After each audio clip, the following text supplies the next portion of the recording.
दुनिया में ऐसे कितने ही लोग होंगे ना जो दूसरों के बताए हुए रास्ते पर चलते हैं, जिन्हें पता ही नहीं होता कि वो खुद में क्या है, जिन्हें अपनी स्ट्रेंथ्स नहीं पता होती, अपनी वीकनेसेस नहीं पता होती, और जो दुनिया के किसी पुराने से ढर्रे पर बस चल रहे होते हैं।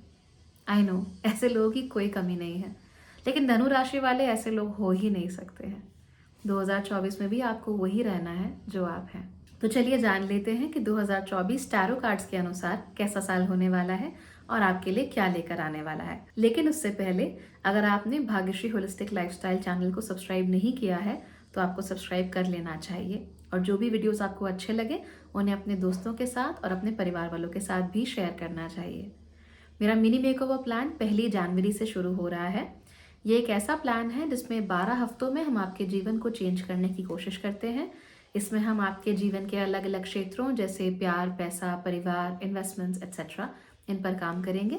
और अगर आपके मन में कोई इश्यूज हैं, सबकॉन्शियस प्रॉब्लम्स आ रही हैं, इनऑथेंटिसिटी आपको फील होती है, अपने आप को ठीक से आप एक्सप्रेस नहीं अगर आप कर पाते हो, तो उन सब चीज़ों पर हम काम करते हैं so that you can have a more strong foundation for your life. अगर आप ऐसा करना चाहें तो 20 दिसंबर से पहले पहले आप लोग रजिस्टर कर लीजिए, क्योंकि उस दिन रजिस्ट्रेशंस खत्म हो जाएंगे। तो चलिए अब जान लेते हैं कि टैरो कार्ड्स क्या कह रहे हैं सैजिटेरियस यानी धनु राशि के लिए। आपके लिए I have picked up 2 cards.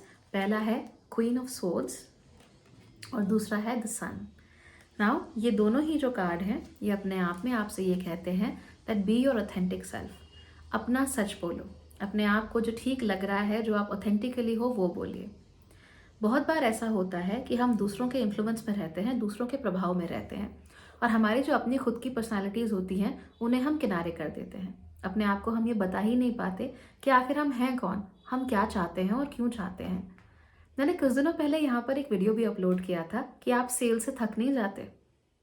बहुत सारे लोग मैंने ऐसे देखे हैं कि सेल लगी नहीं कि उन्होंने चीज़ें खरीदना शुरू कर दिया, चाहे उन्हें चाहिए चाहे उन्हें नहीं चाहिए। क्यों?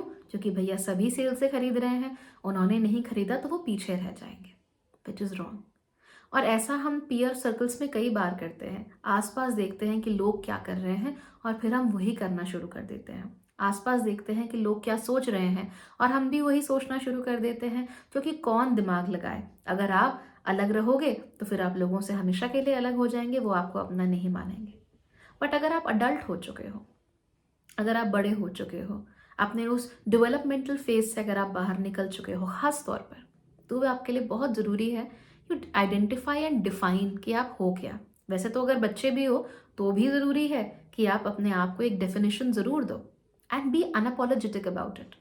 अगर आपको कोई चीज़ पसंद है तो पसंद है, उसके लिए ना आपको एक्सप्लेनेशंस देने की ज़रूरत है और ना ही अपने आप को दूसरों के सामने जस्टिफाई करने की ज़रूरत है। लेकिन अगर किसी चीज़ की ज़रूरत है तो वो ये है कि आप 100% श्योर रहो that this is what you want. बहुत सारे बच्चे माँ बाप के कारण या अपने दोस्तों की देखा देखी में इंजीनियरिंग ज्वाइन कर लेते हैं, और 3 साल बाद उन्हें पता लगता है कि ओ माय गॉड, इंजीनियरिंग तो करनी ही नहीं थी, मुझे तो एमबीए करना था, मुझे तो वाइल्ड लाइफ फोटोग्राफर बनना था। और बस वहीं से कहानी खराब होनी शुरू हो जाती है। वहीं से आप अपने ऑथेंटिक और इनऑथेंटिक सेल्फ के बीच में फंसते चले जाते हो, क्योंकि जस्ट बिकॉज आपको रियलाइज हो रहा है कि आपको कोई चीज़ करनी है, इसका मतलब ये नहीं है कि आप करोगे भी। एंड फिर एक द्वंद्व शुरू हो जाता है हमारे खुद के मन में कि हम आखिर करें तो क्या करें। ऐसे में बेस्ट चीज़ यही रहती है ये डिफाइन करना या ये पता करना कि what is it that you really want in life. क्या चाहते हो? कोई खास तरह का म्यूजिक पसंद है? कूल। जरूरी नहीं है कि क्या ट्रेंडिंग चल रहा है आपको वही सुनना है। I love music, if I can give you an example, लेकिन मैं सारे ट्रेंडिंग गाने बॉलीवुड के नहीं सुन रही होती बिकॉज मुझे वो अच्छे नहीं लगते। I don't like the vibe. But क्या मैं बहुत सारे ट्रेंडिंग गाने सुन रही होती हूँ या I listen to the music I like? Of course, that is what you can do as well. क्योंकि हर तरफ क्रॉप टॉप चल रहे हैं, इसलिए आपको भी क्रॉप टॉप पहनने हैं। कहीं पर लिखा नहीं हुआ है, राइट? ये संविधान में नहीं लिख दिया गया है, किसी किताब में नहीं लिख दिया गया है, कोई कमांडमेंट नहीं है जो आपको फॉलो करना है। सो फिगर आउट कि आपका ट्रू एक्सप्रेशन क्या है। फिगर आउट कि what is right in the world, what is authentically you, और आपका इंटरेक्शन उस दुनिया के साथ फिर कैसे हो रहा है। और अपने आप को ऑथेंटिकली एक्सप्रेस करने से बिल्कुल भी मत घबराइए, क्योंकि जब आप ऑथेंटिकली एक्सप्रेस करते हो तब आप ये बन जाते हो, you become the sun. And when you become the sun, you become somebody जिसे लोग प्रेम करते हैं, जिसे लोग अपने पास लाना चाहते हैं, जिसको लोग अपने जीवन में लाना चाहते हैं और जिससे लोग इंस्पायर होते हैं। And will not that be amazing? I know it will be. So कोशिश करते रहिए। भगवान करे 2024 आपके लिए बेहद अच्छा साल हो।